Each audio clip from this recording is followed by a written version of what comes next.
coming up on the Purposeful Podcast. We have all this residential building. We're growing. We have thousands of people moving to our area every month. Well, the commercial just about always lags behind the residential. The people come, the commercial follows.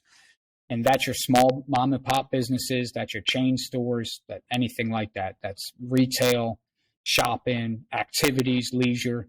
So I'm very optimistic on the commercial side, especially in Florida, also places like Texas and other areas that are growing.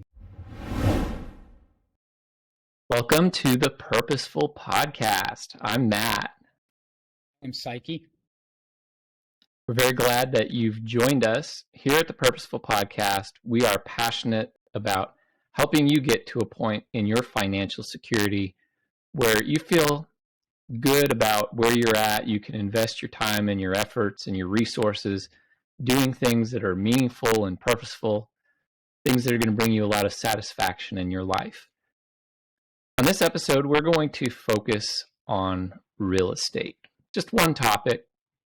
Don't know quite how long we're going to talk about it, but it's definitely been something that has been a recurring theme on this program.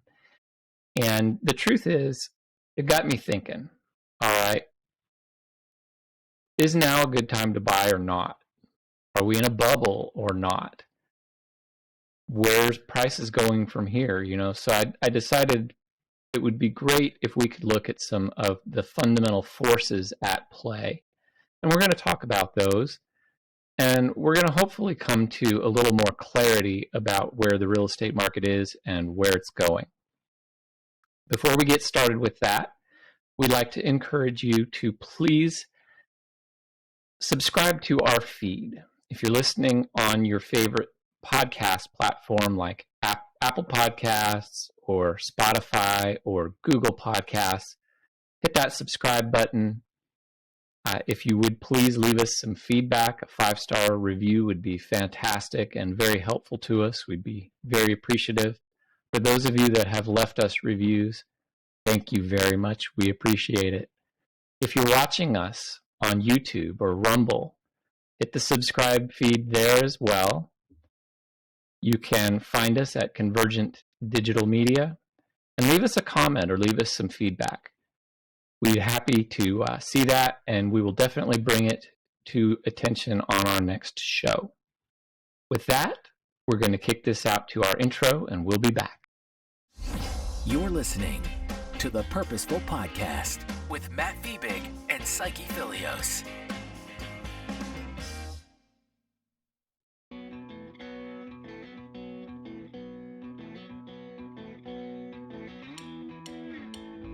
All right, brother. So real estate, that's kind of your business, isn't it?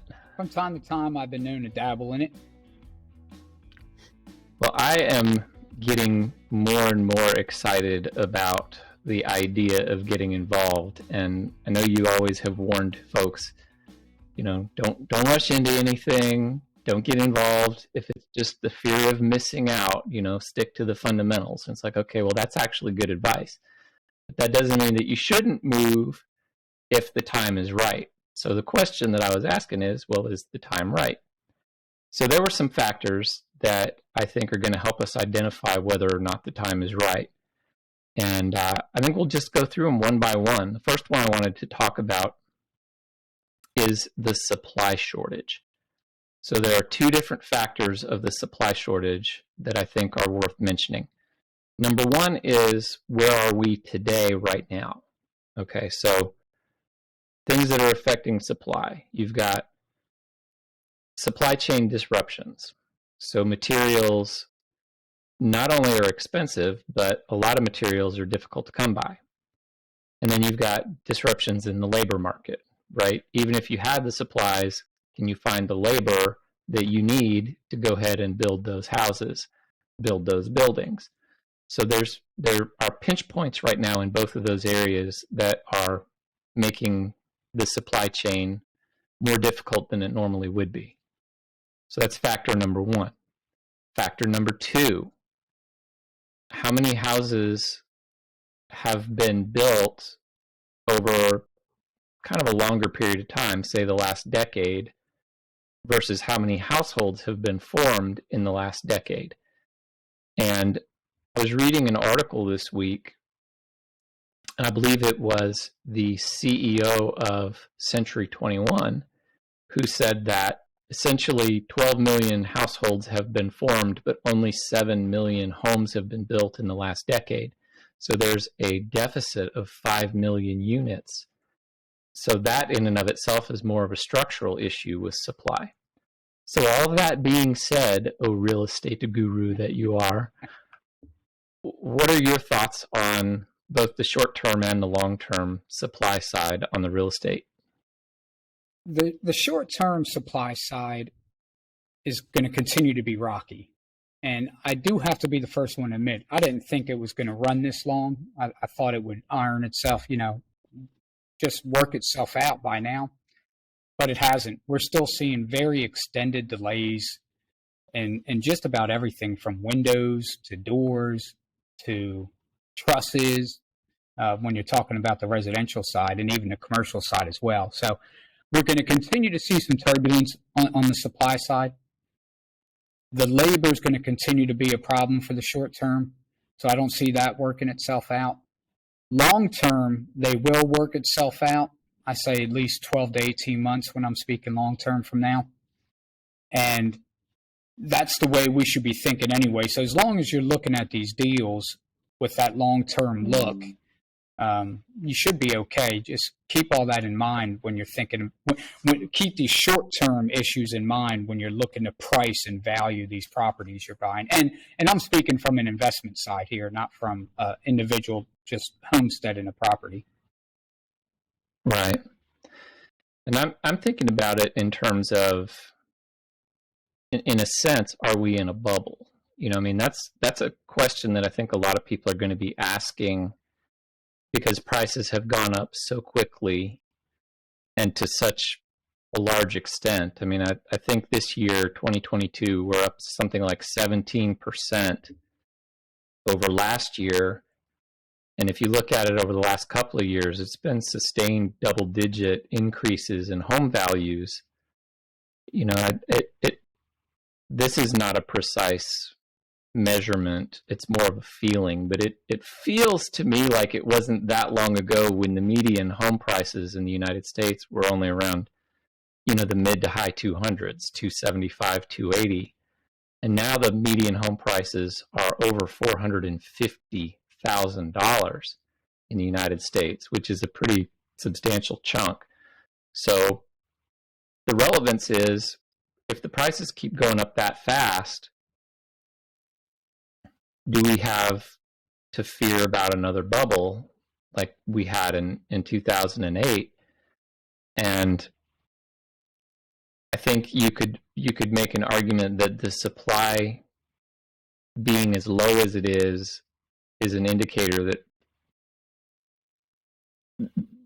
maybe we're not in a bubble, right? Maybe the acceleration in prices slows down some, but prices probably continue to increase.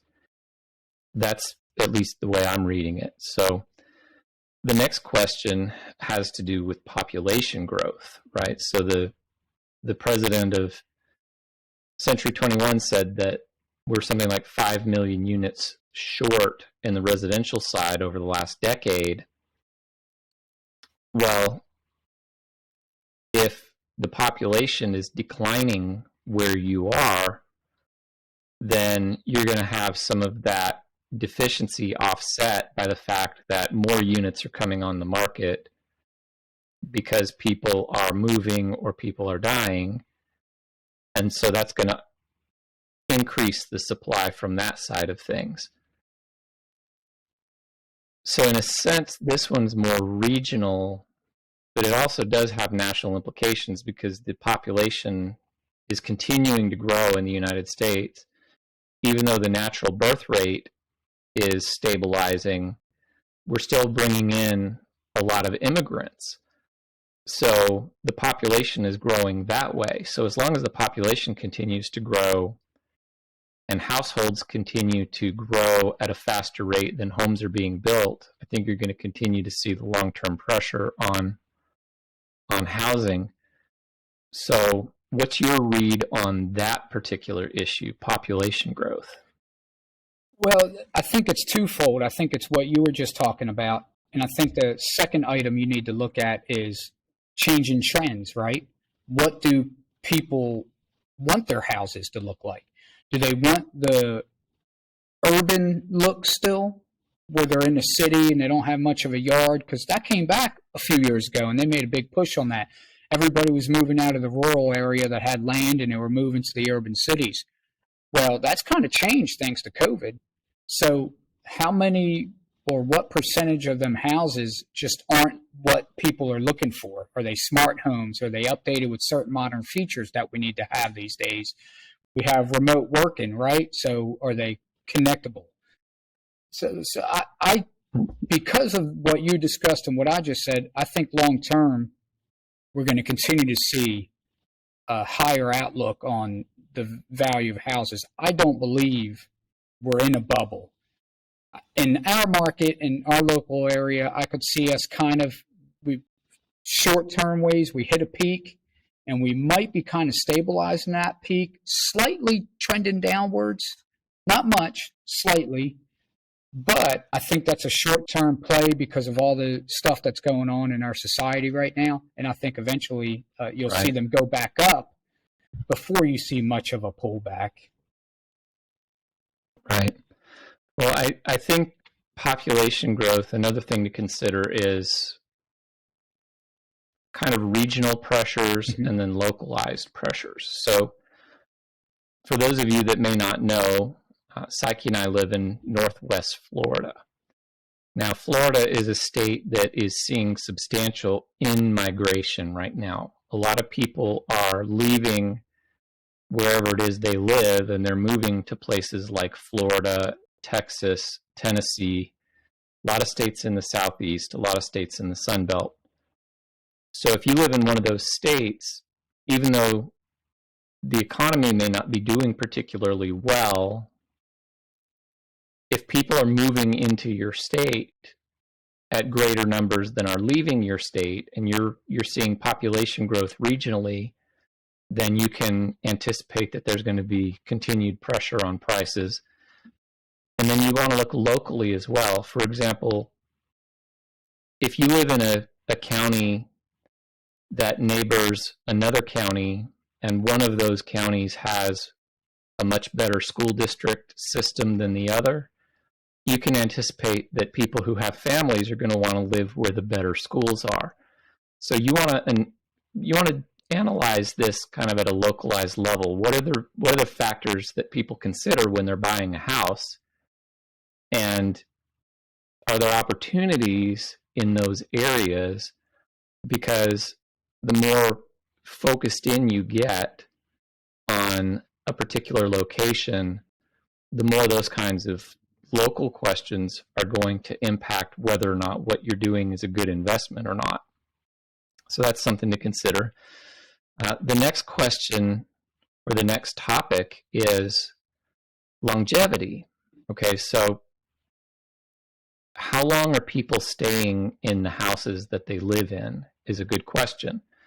Because if people generally stay in a place for 3 to 5 years and then they move, well, you're going to have a continual churning in the market, right? You're going to have continual supply where people are leaving, houses are coming on the market, inventory continues to restock. If people stay in their houses for a longer period of time, say 10 years or 15 years or 20 years, well, once those houses are off the market, they're off the market for a long time. So inventory may not replenish at quite as quick a rate, especially if construction is down like it is right now. I think when you look at the market generally at the moment, because construction is under such duress, new construction is under such duress because of disruptions in the supply chain and in the labor supply, the fact that there's not as much turnover because of the longevity issue is also playing a significant role in prices being maintained at a high level. So, Saki, what's your take on that particular issue? the old statistic used to be the average person stayed in their house almost 8 years. Be curious to see how that is now. And of course, it's going to be a year or two before we get that kind of information. I suspect that's dropped down some. But you're absolutely right. That actually contributes to some of the low inventory, because if you look at the amount of units that have sold, it's actually very high. A lot of places are changing hands right now. There's a lot of activity. They're just not staying on the market long. So the amount of units are high, but the time they're spending on the market is low, right? They're fast. So that's going to play a big role as we balance out over the next 2 to 5 years, just say. If people go back to staying in their places longer and living in that particular house without selling it, you're going to have less opportunity to buy, less inventory coming on the market, whereas you will need new inventory to pop up in order to accommodate the new households. Right. That has a regional element to it also, I think, depending on where you live. In our area of Northwest Florida, there is a significant military presence. Yeah. So for that reason alone, we see a reasonable amount of turnover, because military folks are always coming and they're always going. And any of them that choose to buy, obviously, are putting houses back on the market a lot of times when they leave. Some markets are more stable than that and don't see as high of a turnover. So you really want to evaluate where you are and where you're thinking about investing to determine if that's going to be more of a significant issue for you or less of a significant issue. I think going back to population for a moment, this is a little bit of a different aspect of it, but it's generational size, right? The baby boomers are well reputed over time for being, an absolutely massive bubble in the population. It was a significantly larger group than the previous generation. And then from the baby boomers, you had Generation X, which was, a good bit smaller than the baby boomer generation. But I believe that millennials and Gen Y are a bigger component than Gen X. So that's going to be something as the younger folks continue to grow up and move from their teens into their 20s, and you've got a lot of young adults entering that period in their lives where maybe they're going to start thinking about buying for the first time. The question is are there a lot of those folks coming up in the coming years or not? Because the more of them there are, the more demand there's going to be. And I think that's something to consider, but I do believe that, yes, that's the case. And so that being the case, one of the factors to consider perhaps is how attractive is the area you're investing for young families, for first-time home buyers, for single-family investors. Is that the kind of thing that is going to contribute to high prices where you are? So, Saki, what are your thoughts on that? Well, that's definitely going to happen. I predict that's going to happen with almost 100% as close as I usually do, It starts with, actually, even though you and I don't claim it, we're part of the millennial generation, technically, depending who you talk to. I still think we're more Gen X, but the latter end of that millennial generation, let's say they're in their late 20s right now, 27 to 30, where they are just getting their life situated. A lot of them went to graduate school. A lot of them, good percentage of them, are still living with their parents, and they are just getting their life going. They're a little bit different than your or my generation and Gen X, in that Gen X in the beginning of millennials kind of started life earlier. And not saying that's bad or good, it's just different. They got out of the house when they were 17, 18, 19 years old. And most of the time, because they had to, they had to go make a living. They couldn't stay where they were. So now you I think you have something you want to add. No, I'm laughing because that just about proves that we're not millennials, that we moved out when we were 18. I mean, isn't that like part of the definition of millennial is that you don't move out when you're 18? There you go. So I'm with you on that. I'll take that. I like that. And so you have a lot of them entering the marketplace, in the real estate marketplace right now, and they will continue to for the next few years. And they changed a lot of standards in the way we lived, growing up. It's going to be interesting to see how them standards apply once they're out on their own. But then you got Gen Z. And don't discredit Gen Z. I actually like what I see of them. Obviously, yeah, TikTok, all that stuff out there, Snapchat, and the attention span issues that some say they may have. But not to discredit anybody else, but Gen Z is really smart. They're above and beyond where I think we were, and they have a different mindset. And I think you're going to see them get out there earlier than the millennials did at that later stage. So that's going to actually build up demand even more, because I think you're going to see both of them generations kind of come into the marketplace at the same time.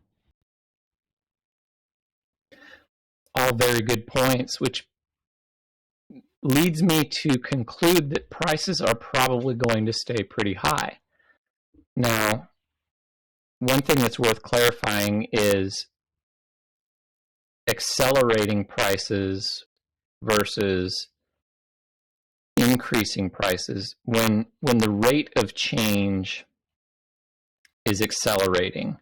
So, for example, you go from 5% growth in the price to 7% to 10% to 12% to 15%. That's kind of an accelerating curve.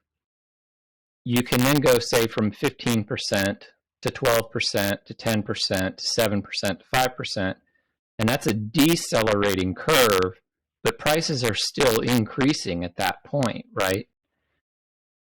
The bubble situation is when you get prices that go up, up, up, up, and then the bubble pops and prices collapse, right? They not only stop accelerating in terms of the growth, but the growth itself ceases and you actually see prices depress. Given everything that we've been looking at tonight, I don't see that there's a lot of likelihood for that right now. I don't see anything similar at the moment like there was that led up to the 2008-2009 crash. That was a situation where basically there were no lending standards. If you had a pulse and you were willing to put ink on paper, basically you could get a loan. There were, no documentation loans. You basically told them you could pay for it and they believed you. We got to a situation where prices were inflating so quickly that a lot of lenders didn't see that there was a whole lot of risk in making a loan because the value of the asset was increasing so quickly that, so what if they defaulted on the loan? You're getting an asset that's worth a lot more in 2 or 3 years than what you are getting for it right now. This is not the Wild West, right? There are standards in place. There are caps for mortgages that limit how much debt someone can take based on what their income standards have been over the last couple of years. Any kind of underwriting standards that we have really limit just how reckless and wild people can be.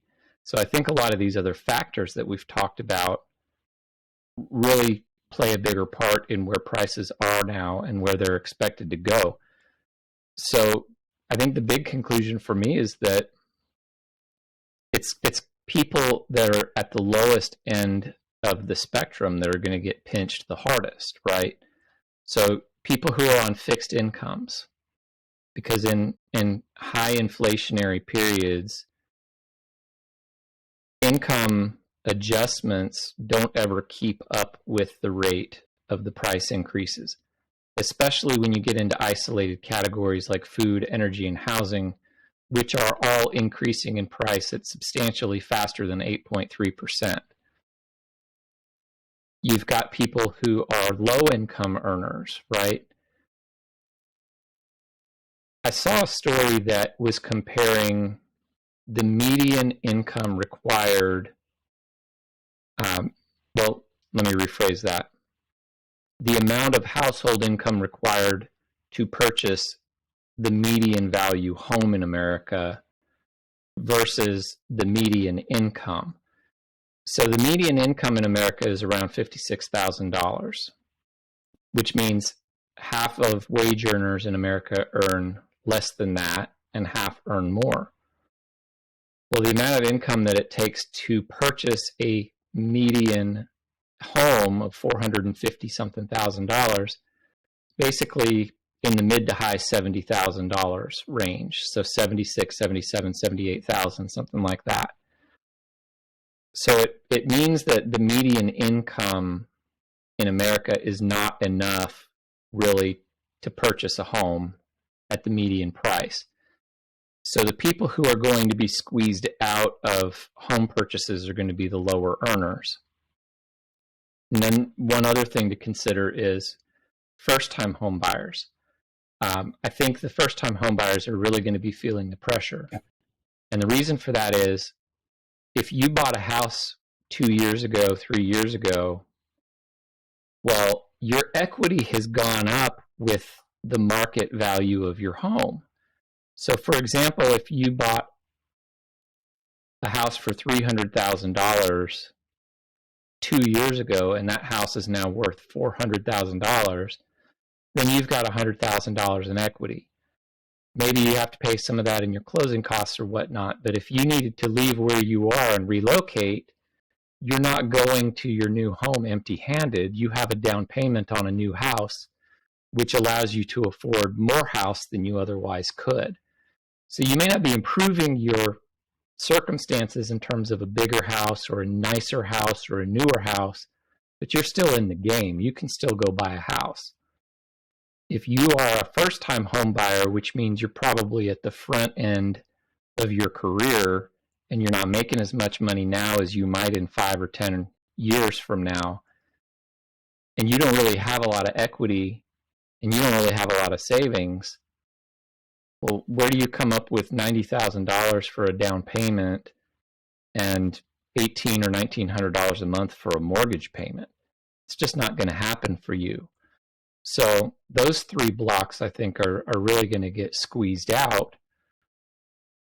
But that doesn't mean that the rest of the market is not going to continue to remain vibrant.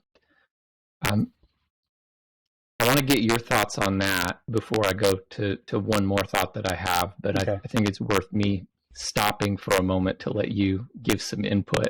I appreciate that. I have 2 things I want to address. One is you're correct. What's going to happen is the barrier to entry is going to increase, and it's going to eliminate some people from being able to participate, and that's going to change the landscape of certain things.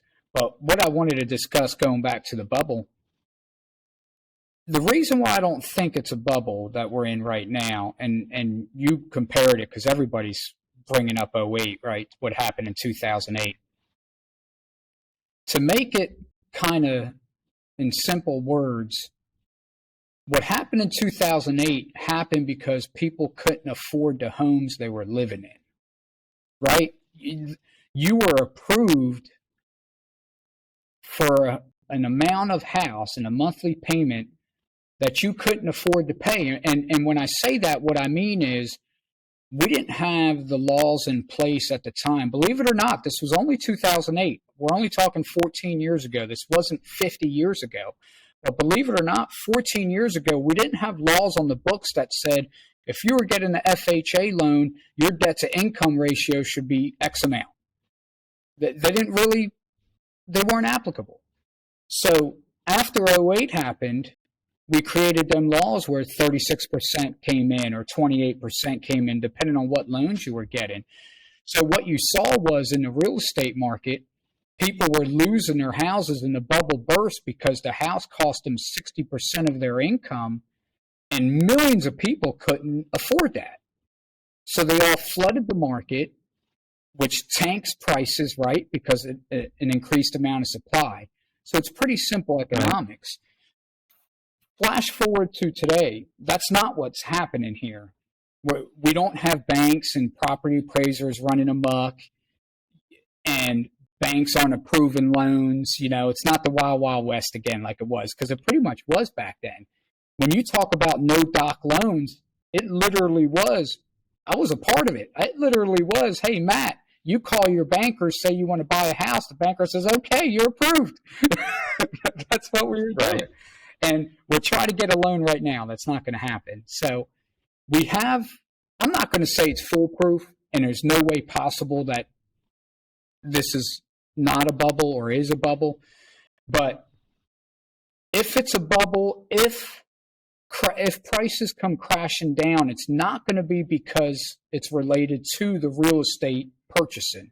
It's not going to be because people can't afford homes. It's going to be because something else, an external factor, has happened, creating people to lose their homes. That's what it's going to take. I want to make that clear. That's why I don't see that happening. I don't see prices dropping like they did back then.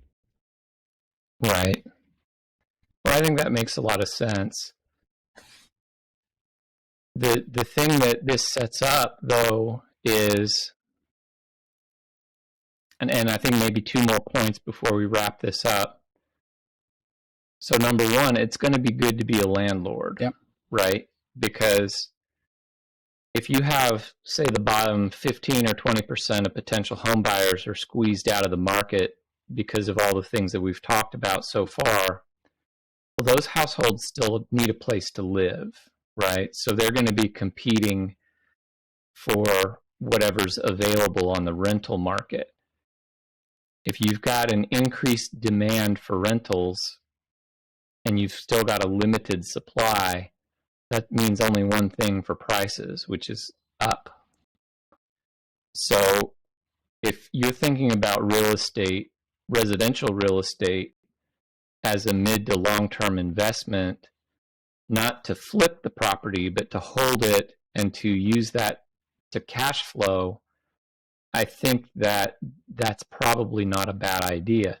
The same may very well be true for commercial, and I want to get your thoughts on that in a moment. But I think the other thing that we need to think about here also is, where are we going to go with inflation? Because if inflation tampers down and prices come under some modicum of control, we're going to have a different set of market conditions compared to if prices continue to have significant upward pressure and inflation continues to be sustained at very high levels. So that brings us to the wage price spiral. So let's put the wage price spiral on the back burner for just a moment. Give us your prognostication about the commercial side of things, because that's really your expertise. Yeah, sure. The commercial side is not experiencing as much volatility as the residential market is right now. I think you're going to see a bigger boom on the commercial side than you do on a residential side, for the simple fact, especially in the areas that are growing, for the simple fact, like our area we were talking about previously, we have all this residential building. We're growing. We have thousands of people moving to our area every month. Well, the commercial just about always lags behind the residential. The people come, the commercial follows. And that's your small mom and pop businesses, that's your chain stores, that anything like that. That's retail, shopping, activities, leisure. So I'm very optimistic on the commercial side, especially in Florida, also places like Texas and other areas that are growing, that people are moving to, because you're going to need more entertainment for people to enjoy. So I'm very optimistic on the commercial side. And the residential side, as you were talking about rents, well, you're absolutely correct. There's always going to be a need, especially if you're growing. And the market rate is the market rate. it doesn't matter if the market rate is going up 20%. If you want to be a landlord, you're getting market rate. So, because someone's going to have to pay it. If they don't want to pay it, you get the next tenant. So, real estate has always been a great investment. It doesn't typically appreciate as fast as we've seen in the past few years, but remember, it typically appreciates 3% on an annual basis. So, if purchased with the correct fundamentals, I highly recommend residential and/or commercial real estate. Yeah. And that kind of brings us back to the inflation issue with the wage price spiral. One of the reasons I think inflation is so difficult to control once it starts is that wages go up. And if you're a business owner like we are, and it costs you $20 an hour to hire somebody that you could hire for $15 an hour 2 years ago, you have to hire them because you need them. And what you end up doing is you pass increased costs to your customers. But what you don't do is hire that person at $20 an hour, let them work for a year, bring them in for their annual performance review and say, well, congratulations. You're going now to be demoted to $18 an hour because we need to bring our prices under control, right? When they start at 20, it only goes up from there, right? The only alternative is they reach their 1 year anniversary and you fire them and hire somebody else at $18 an hour.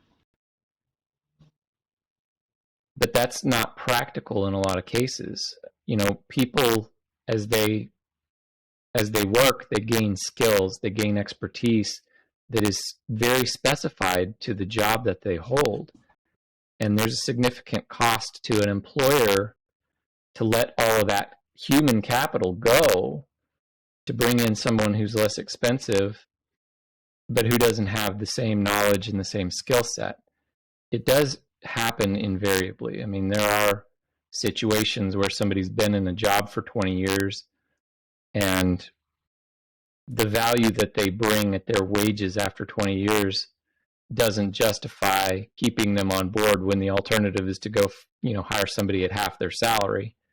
And that unfortunately happens too in a lot of corporate environments.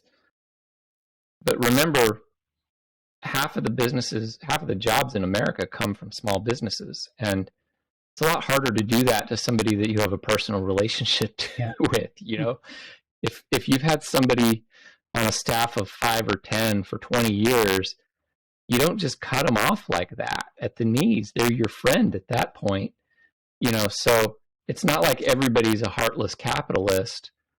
There are a lot of people out there that once the wages get in, that's where it is, and it's stuck. Yeah. And, so if wages go up across the board in an economy, then prices are going to have upward pressure as well. And ultimately, I think it comes back to a significant factor, which is the printing press ever going to stop? I mean, if the federal government continues to sustain $3 trillion plus deficits every year, I think that there's going to continue to be sustained inflationary pressure. And, 2 or 3% interest rates from the Fed is not going to significantly impact that. So let's assume for a moment that inflation does continue to remain high. I think that makes real estate an even better investment opportunity given all the other things that we've talked about. I really feel like, personally,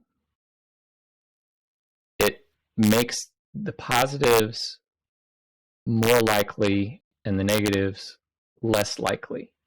Again, there is no such thing as a perfect prognostication.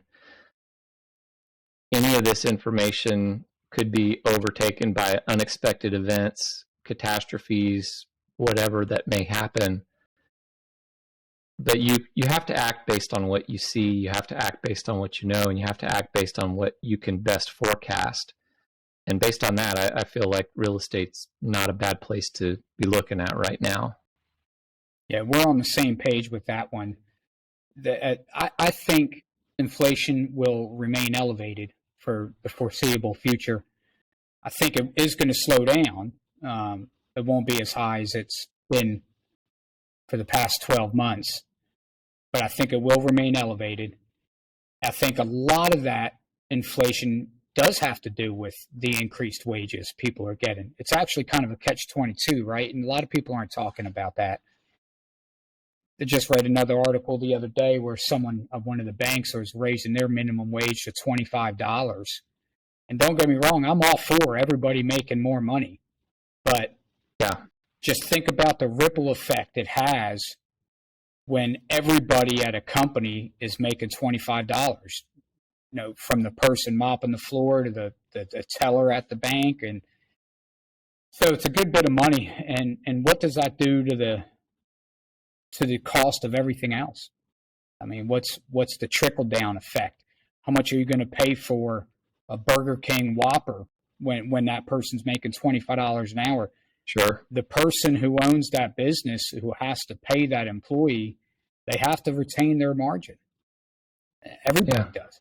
The meat packing company has to, the co-packers, they have to retain their margin. The person buying the burger somehow has to retain their margin, right? We still got to pay our bills. So it's just a cycle that goes around. So the worst of it, I think, is over with. At least that's my thoughts, and maybe my hope more than anything. But I still think we have elevated levels for the foreseeable future. Yeah. Well, I think that's a good place to wrap up. I certainly think we've gone a little farther than I expected to go tonight, but it's been a good conversation, I think. It has. And hopefully there's a lot of food for thought. So those of you that have stuck with us throughout the whole episode, I hope there's been a lot for you to consider. If you're not a big saver, now's the time to start saving as much as possible, because you want to be able to get in on investment opportunities. You don't want to be one of those folks that's in the bottom 15 or 20% competing for rents that are barely affordable or completely unaffordable. So with that, I think we'll call it an evening. I appreciate all of you. I know Saki appreciates all of you. If you are listening to us on your favorite podcast directory, please subscribe. If you're listening to us on Apple or Spotify, please leave us a 5-star review. If you're watching us on YouTube or Rumble, please subscribe to our feed. You can find us there at Convergent Digital Media. You can check out our Facebook page at Convergent Digital Media. And we'd love to see you at our locals page, thepurposefulpodcast.locals.com. This is going to be a big week for us. Look for the next portion of our Bitcoin Standard book review, which will be coming out shortly. And with that, we will see you next week on the Purposeful Podcast. Thanks for listening to the Purposeful Podcast with Matt Fiebig and Saki Filios. We hope you enjoyed this episode. Make sure to join us on Locals at thepurposefulpodcast.locals.com. And find us on YouTube and Rumble by searching for the Purposeful Podcast. If you like this podcast, don't forget to rate and review. This has been a production of Convergent Digital Media. Visit convergentdigitalmedia.com for more info. Thanks again for listening to the Purposeful Podcast.